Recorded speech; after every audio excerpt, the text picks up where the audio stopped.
So the world of finance over the last 10 to 15 years has fundamentally shifted. In the olden days, it was really around accounting, trying to understand what had happened in the past, and it could also be quite far in the past, a month or two after the year end. What happened there is you get a view of where the business is performing, and what was always funny was that the business leaders sometimes got a nice surprise or a nasty surprise around how the business was actually performing. This actually created a lot of anxiety and uncertainty in the finance area. So the next step in terms of the evolution was to make data as near to real time as possible. So the move in the world in most cases is the data in the system should be as up to date as possible. This is not always the case, and most businesses are still chasing really basic data. And the reality behind that is actually the structure of the data that's being put into the system. There's always the expression rubbish in, rubbish out. And that's really the fundamental difference between a good system and a bad system. And in terms of where the world is now, there's data architecture is extremely important in terms of what you want to get out of the system and drive your business forward. So the third evolution within the finance space is no longer just about where you are right now. It's looking at that data, understanding trends, analysis, and where you want to be relative to competitors and within the market space. Now, to do that, you have to use systems that have the ability to change and configure the data in the way that you want to in a real-time manner. Taking Sage Intacct, for example, they have dimensional reporting. This is a fundamental change from general accounting systems where you're allowed to tag the data as it's input into the system. So whether it's an expense that used to have 40 cost centers and 40 GL accounts, and now you will simplify that into one expense accounts. And then when the journal entry on transaction occurs, you'll tag that information relative to what you actually want to associate that with.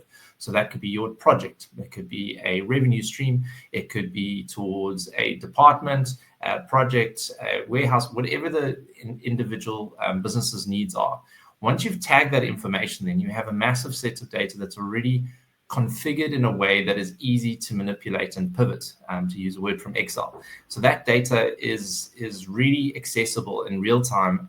And not only is it accessible, it's also summarized and therefore gives you the drill down ability. So you can start at a very high level dashboard at the CFO level, showing the revenue across multiple entities and how the business is performing as a whole. But if they want to drill down a little bit further into a pie chart or into a report, they just click on the hyperlink, it goes down into underlying data, and it can go even further right down to the journal. I think the big change there is also the ability to collaborate with in these tools in terms of real-time message chats around the transactions. This causes a lot better use for your staff, your financial staff, in terms of the real-time response around a specific transaction, as opposed to the back and forth by email or over calls or having meetings. It also creates a great audit trail in terms of what actually happened on that. So your audits period becomes a lot smaller, creating even more efficiencies within the business. Unfortunately, a lot of businesses haven't kind of embraced this new world. And as a result of that, they're still chasing the data because it's sitting in Excel, which is the most flexible tool in the world in terms of manipulation of data.